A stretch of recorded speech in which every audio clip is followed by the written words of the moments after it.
अस्सलाम वालेकुम नाज़रीन, मैं हूं एहतिशाम कियानी। आप देख रहे हैं मेरा यूट्यूब चैनल। नाज़रीन, साइफर केस की अहम तरीन समाअत और इसमें जो मामला जिस तरफ जा रहा है, इमरान खान के लिए किस तरह ये रिलीफ की तरफ केस जा रहा है, इस मुतालिक आपको तफसील से आगाह करेंगे। आज की जो समाअत थी वो बड़ी अहम थी।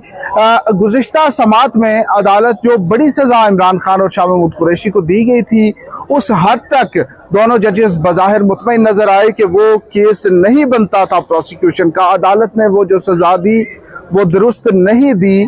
अपेरेंटली जजेस इस नुक्ते पे, इस नतीजे पे पहुंच चुके हैं। लेकिन जो 2 साल की सजा थी उस पर आज दलाइल देने का कहा गया था। इमरान खान के वकील बैरिस्टर सलमान सफदर ने दलाइल दिए और इस पर भी अदालत की कुछ ऑब्जर्वेशन ऐसी आ गई हैं जिससे ये लगता है कि 2 साल की सजा भी इमरान खान की बरकरार नहीं रह सकती। तो आज की समाअत से मुतालिक बात करते हैं। हमारे साथ साकिब बशीर साहब मौजूद हैं। दोनों मिलके तमाम जो केस की कार्रवाई है उससे मुतालिक आपको आगाह करेंगे। साकिब साहब, कल की समाअत पे चीफ जस्टिस साहब ने कहा था कि आप आप हाथी निकाल चुके हैं, दुम बाकी रह गई है। तो आज जब उन्होंने कहा कि उस पे दलाइल दें, तो सलमान सफदर साहब कहते हैं कि जब हाथी निकाल ले कोई वकील तो दुम तो फिर वो कोर्ट वो वैसे ही दरगुजर कर दिया करती है। बिल्कुल बिल्कुल। वो जो हाथी निकालने वाली बात है वो बुनियादी तौर पर बड़ी अहम है, क्योंकि सज़ा ही इमरान खान को उसमें हुई है। मतलब वैसे तो 3 सेक्शन में 2 साल सज़ा थी, एक ही सेक्शन था जो 53A, उसमें सज़ा थी 14 साल या उम्र कैद। तो उसके तनाजुर में उसने 10 साल सज़ा दी है जज ने। तो वो बात जजेस ठीक कर रहे हैं और आगे सलमान सफदर भी ठीक कर रहे हैं कि उसकी हद तक तो मामला क्लियर है। अब मामला उन्होंने देखना है 2 साल की हद तक। तो फिर वो चीफ जस्टिस ने वही बात की कि जो C1C है, 51C है, 51D, जो 2 सेक्शंस हैं आप पे लगे हुए हैं आप पे, तो आपने उस हवाले से कोर्ट को असिस्ट करना है। उस पर भी जो आज की ऑब्जर्वेशंस हैं उन्होंने तो तब्दील कर दिया सारी सूरत। किस तरह कि कोर्ट कह रही है कि दोनों सेक्शंस के तहत एक तो सजा नहीं दी जा सकती, दोनों के तहत 2-2 साल दी हुई है। तो वो कहते हैं कि अगर प्रूव होती भी है तो ये होगी कि इमरान खान ने कोताही से साइफर गुम कर दिया या जानबूझकर कर दिया। जानबूझकर भी और कोताही से कैसे कर दिया जी, ये सवाल है।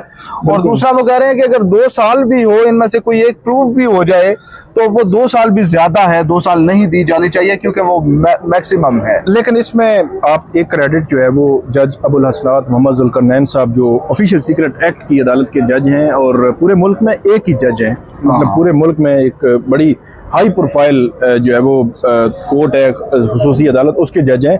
तो उनको इसका क्रेडिट ज़रूर देना चाहिए कि उन्होंने ये लिखा है कि इमरान खान ने लापरवाही में जानबूझकर जो है वो साइफर गुम कर दिया।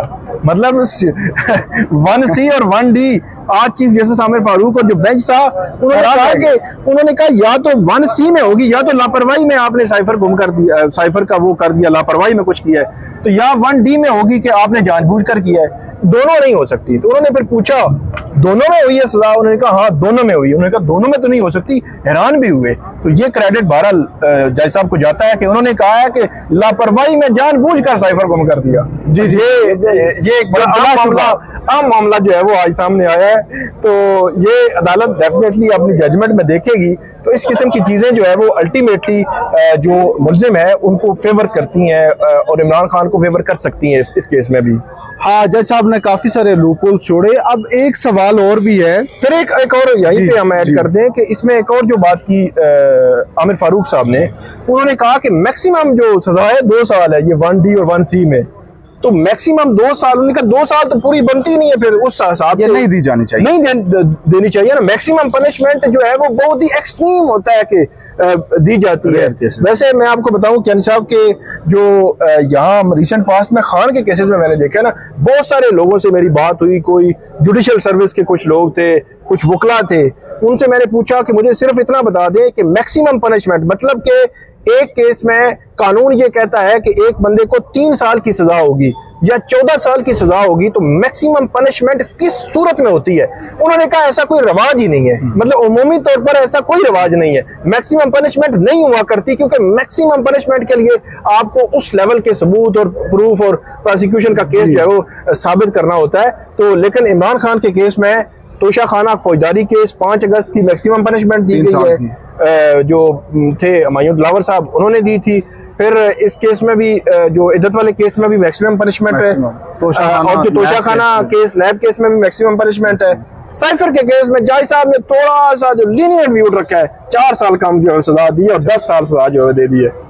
अच्छा साकिब साहब, दूसरा नुक्ता ये है कि कोर्ट कहती है कि आजम खान तक जो साइफर जाना है वो एडमिटेड है, लेकिन आजम खान के साइफर की कॉपी प्राइम मिनिस्टर को देने का जो एक सबूत है, जो एक गवाही है, वो वही आजम खान की गवाही है। और जब बंदा खुद उससे उसको ज़रा विंडिकेशन मिल रही हो किसी चीज़ में, जो सरकार का गवाह भी बन जाता है, जिसे सुल्तानी गवाह भी कहते हैं, तो उसकी राय पे भी कोर्ट साहब इस बात पे हैं कि उस तरह से इन्हिसार नहीं किया जाना चाहिए, क्योंकि वो अपनी जान छुड़ा रहा होता है और सारा मामला दूसरे पे डाल देता है। नहीं, इसमें इस केस में तो सिचुएशन ही मुख्तलिफ है ना। इसमें वो ऐसी बात ही नहीं है कि वो आजम खान आए, स्टेटमेंट दी और चले गए, ऐसी बात नहीं है। आजम खान अगवा हुए, उनकी अगवा की FIR इस्लामाबाद में दर्ज हुई, इसी हाई कोर्ट में पिटीशन आई, कई समातें हुई, कई समातों में पुलिस ने कहा कि हमें कोई क्लू नहीं मिल रहा। फिर आजम खान अचानक वापस आते हैं, अचानक ही 161 का बयान देते हैं और अचानक ही 164 का बयान देते हैं,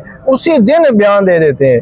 तो ये जो दरमियान वाला एपिसोड है ना, तो आजम खान के बतौर गवाह उस बयान पर सवालिया निशान उठाता है। फिर 161 का जो स्टेटमेंट था, फिर अदालत में जो स्टेटमेंट दिया, उसमें भी 50% कट लगा दिया। आजम खान ने जो स्टेटमेंट दिया कोर्ट के सामने, उसमें 50% जो है वो कट लगा दिया। तो एक बहुत बड़े सवालात हैं इस गवाह पे, जिस गवाह के बारे में आज सलमान सफदर साहब कह रहे थे कि सिर्फ एक गवाह है उनके पास, ये 1D और 1C, मतलब जो मिसप्लेस होना और जो लापरवाही वाला जो फैक्टर है, इसमें जो सेक्शंस हैं, इसमें एक ही गवाह है और उस गवाह का बैकग्राउंड आपको हमने बता दिया है। अच्छा साकिब साहब, इसके बाद वो साइफर के मामले पे कि साइफर सिर्फ इमरान खान नहीं बल्कि तमाम शख्सियात को गया था, और इमरान खान और इसकी रिक्वायरमेंट बता रहे थे कि 1 साल की है, कोर्ट ने तो खैर उसको भी नहीं एक्सेप्ट किया। उन्होंने कहा कि स्पेसिफिकली कोई कानून के मुताबिक बताएं। इसके अलावा उन्होंने कहा कि बाकी दीगर जो 8 लोग थे उनके पास से भी साइफर 17 माह बाद आया, लेकिन इमरान खान को 7 माह बाद इन्होंने नोटिस कर दिया। तो ये मेल इंटेंशन की बात कर रहे थे। जी बिल्कुल, मतलब ये भी बड़ी इंपॉर्टेंट चीज़ है कि अगरचे वो लॉ में नहीं लिखा हुआ, किसी गवाह ने बात की कि अमूमी तौर पर 1 साल के बाद जो है वो वापस की जाती है कॉपी साइफर की, लेकिन अदालत ने पूछा कोई दस्तावेज, कोई डॉक्यूमेंट तो नहीं था। लेकिन इसमें जो मामला है वो बड़ा इस हवाले से पेचीदा है। पेचीदा इस तरह है कि इमरान खान साहब को तो अक्टूबर 2022 में नोटिस मिल जाता है, और जो बाकी कॉपीज़ हैं वो कॉपीज़ जो तकरीबन अगस्त सितंबर, या मतलब जब FIR हुई थी 15 अगस्त को, 15 अगस्त 2023 को जब FIR हुई थी, उस वक्त एक कॉपी वापस हुई थी, वो थी सदर अलवी की, प्रेसिडेंट की। इसके अलावा कोई कॉपी वापस नहीं हुई थी। एक तो FIR सिर्फ इमरान खान के खिलाफ हुई, फिर नोटिस पहले इनको आया, बाकियों ने भी कॉपीज तो वापस नहीं की हुई थी। ना उनको पहले नोटिस हुआ, ना FIR के वक्त कोई ऐसी बात आई कि उन्होंने कॉपीज वापस नहीं की, तो उनका क्या स्टेटस है। तो ये चीज़ भी अल्टीमेटली जो मुल्जिम होता है, इस किस्म की जो चीज़ें हैं, शुकूक व शुबात, ये अल्टीमेटली उनको ही फ़ायदा देती हैं और ये भी फ़ायदा इमरान खान को मिलेगा। और जो सीक्रेट बुक थी आज वो भी कोर्ट में खुली है, तो उस मुतालिक प्रोसिक्यूटर ने एक बार कहा कि ये बड़ा टॉप सीक्रेट है, इसकी तरफ ना जाएं, लेकिन कोर्ट ने अलाउ किया सलमान सफदर साहब को कि वो बताएं कि प्रोसीजर क्या है।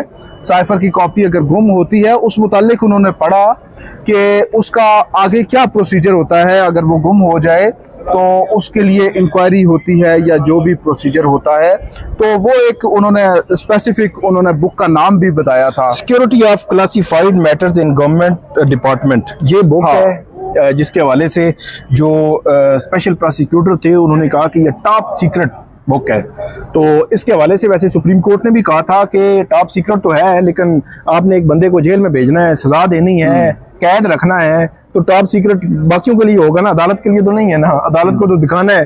तो इसमें फिर सलमान सफदर साहब ने ये भी बताया, ना तो कभी जज साहब ने खुद ना हमें जो है वो देखने दिया, हमने एप्लीकेशन भी दी थी, लेकिन हमारी जो दरख्वास्त थी वो मुस्तरद कर दी गई और ये कहा गया टॉप सीक्रेट है, और टॉप सीक्रेट पे ही सजा दे दी गई। और अब जो वो टॉप सीक्रेट खुलेगा तो ये सुबकी फिर किसकी होगी? प्रोसिक्यूशन की होगी। और वो जो फैसला जिस बुनियाद पर जिस तरह आया है, फिर वो अल्टीमेटली उसका इफेक्ट तो आता है कि ट्रायल कोर्ट्स कैसी जजमेंट्स दे रही हैं। इतने बड़े हाई प्रोफाइल केसेस में इतने बड़े जो है वो सुकम उन्होंने छोड़े, जब उनके 2 दफा ट्रायल कलअदम भी हो चुके थे, तो ये सवालात तो फिर उठेंगे। अब इस पॉइंट का फायदा भी अल्टीमेटली इमरान खान को होना है। जी डेफिनेटली। साकिब साहब कंक्लूड करें कि सलमान सफदर चाह रहे थे कि दोनों में से एक फरीक को ईदी मिल जाए ईद से पहले। उन्होंने बड़ी मेहनत की, लेकिन वो कोर्ट ने कहा कि हमने लीगल फॉर्मेलिटीज़ जो हैं वो पूरी करनी है, इंसाफ और की फराहमी जो है उसको यकीनी बनाना है। तो इसलिए ईद है या ईद नहीं है, ईदी वगैरह को नहीं देखना, हम टाइम जो लेगा केस वो टाइम देंगे और उसके बाद डिसाइड करेंगे। असल में ये अगर मामला होता ना सज़ा मुअत्तल करके ज़मानत पर रिहाई का, तो आज से तकरीबन मेरे ख्याल है 1.5 हफ्ता पहले इमरान खान साहब जो है वो सज़ा मुअत्तल होकर ज़मानत पर रिहा हो चुके होते। लेकिन इस केस में क्योंकि केस बहुत कमज़ोर है, तो इमरान खान की लीगल टीम इसमें मुकम्मल रिलीफ चाह रही है कि उनका जो जजमेंट है वो ही सेटिसाइड हो जाए, कलअदम हो जाए और इमरान खान बरी हो जाए। क्योंकि अगर सज़ा मुअत्तल हो भी जाती तो फिर 6 महीने साल बाद उनकी अपील लगती, फिर यही आर्गूमेंट्स होने थे, फिर यही सारी चीज़ें होनी थी। तो इसलिए मुकम्मल रिलीफ वो चाह रहे हैं। तो इसलिए अदालत भी ये समझती है कि जब मुकम्मल रिलीफ की बात हो तो दोनों साइड्स को पूरा मौका दिया जाए, खुल के बोलें, जितना मर्जी टाइम लें, वो आर्गूमेंट्स दें। तो इसलिए अब सलमान सफदर साहब ने आर्गूमेंट्स किए हैं, तो 3, 4, 5 दिन वो टाइम भी लेंगे, 4-5 समातें आप वो मजीद कह रहे हैं वो लेंगे। तो प्रोसिक्यूशन उसके बाद। साकिब साहब बहुत शुक्रिया। सलमान सफदर साहब ने नाज़रीन अब ये कहा है कि ईद के बाद 16 अप्रैल को दोबारा समात शुरू होगी, तो वो चाह रहे हैं कि उन्हें 3-4 समातों का 5 समातों का मज़ीद मौका दिया जाए। उन्होंने कोर्ट से ये रिक्वेस्ट भी की कि जब 16 अप्रैल को वो वापस आएँ तो उन्हें मेमरी रिफ़्रेश करने का वक्त भी दिया जाए। कोर्ट ने कहा कि बिल्कुल ऐसा करेंगे। सलमान सफदर पहले तो चाह रहे थे कि ईद से पहले फैसला हो जाए, इसलिए वो कह रहे थे कि आज वो अपने दलाइल मुकम्मल कर लेंगे। लेकिन जब कोर्ट ने कहा कि तमाम फॉर्मेलिटीज़ पूरी करके फिर केस कंक्लूड करेंगे, तो उन्होंने कहा कि उन्हें ईद के बाद मज़ीद दलाइल देने का मौका दिया जाए। तो सलमान सफदर के दलाइल होंगे, उसके बाद शाह महमूद कुरैशी के वकील बैरिस्टर तैमूर के दलाइल होंगे, फिर प्रोसिक्यूशन भी प्रोसिक्यूटर हामिद अली शाह दलाइल देंगे और उसके बाद ही केस कंक्लूजन की तरफ जाएगा। नाज़रीन, आज की समात का तमाम अहवाल आपके सामने रखा। वीलॉग अच्छा लगे तो अपना फीडबैक ज़रूर दीजिएगा। हमारे साथ रहने का शुक्रिया। अल्लाह हाफिज़।